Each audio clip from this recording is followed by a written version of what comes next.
Hello, and this is my poster presentation on hypnosis. So I want you to think for a second about what hypnosis is. A lot of people are gonna think of a guy in a magic hat holding a wand telling you you're gonna get very sleepy, but this isn't really the case. So what really is hypnosis?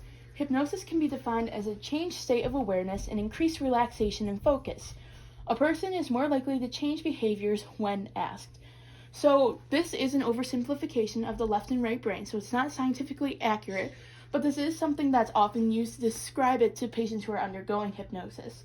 So we have the left and the right brain, and the left brain is really associated with information, while the right brain is your creative side, and it's going to be more intuitive. So often it's described as tapping into that right brain. Now I want you for a second to focus on this dot, and really just try to forget your surroundings. Were you able to focus on that and forget your surroundings? Well, that's just demonstrating how someone might feel under hypnosis. Of course, it's going to be a lot more severe than that. You're going to really forget your surroundings, but that's just helping you feel that feeling. Now, right here we have some things that are common in helping people reach hypnosis. So we have that flame from a candle, watch, which I know is pretty stereotypical, but it is used, and then vivid imagery. So how does hypnosis really work? Hypnosis involves being led by a trained professional to focus attention on suggestions. Together, the patient and the professional construct what is called a hypnotic reality, or an image that the patient feels is true. So this might be what you see under hypnosis. I know probably not, but wouldn't that be nice to see that? Next, we're going to move on to the stages of hypnosis. First, we have induction. During this stage, you begin to ignore distractions and focus your attention typically on one thing, such as that candle flame or that image that we already talked about. The induction stage also includes controlled breathing and progressive muscle relaxation. After that, you're going to go to the deepener stage. So relaxation and focus is taken to a deeper level. This level is typically associated with descending imagery to induce the other state of awareness.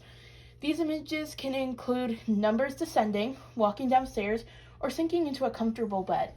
Next, we have suggestions. At this stage, the person being hypnotized is open to change. The hypnotist will use imagery and carefully chosen language to guide a person to change. An example of the imagery used at this level would be a person who smokes being guided to see themselves with black and clean lungs. They would then be asked to walk towards the version of themselves they'd like to become. Finally, we're going to end with emergence. So this is when you're coming out of hypnosis. A lot of hypnotists will use reverse images for this. So ascending stairs or ascending numbers. Next, let's move to the benefits of hypnosis. So studies show that hypnosis can help with pain reduction with things such as cancer, childbirth, irritable bowel syndrome, fibromyalgia, jaw problems, dental procedures, and headaches. In some cases, it can also be used as an anesthetic, and that's why we have that needle there. It's also known for its ability to change behaviors, which we said, so it can help reduce anxiety. So there are some limitations to this, though. First, susceptibility is not constant. So if you see on this bell curve right here, it is genetic. So about 2% of the population will not be able to get hypnotized, or it's very, very rare that they will be able to. The highest 2% is going to be very easily hypnotized. The majority of the population is going to lie somewhere in this area. And then another limitation is that while it can reduce this pain and it can reduce your anxiety, it's not going to cure it. It's just part of your therapy to help reduce it. Next, we're going to go to the risks of hypnosis. It's important that you know that these risks are very rare and it should not scare you away from getting hypnotized. So some rare risks include dizziness, headaches, nausea, drowsiness, increased anxiety, and sleep problems. Interestingly enough, a 2002 study found that sometimes you could lose automatic processes such as reading, but this wasn't confirmed, so I want to be scared of it. Next, we're going to move to theories as to why hypnosis works.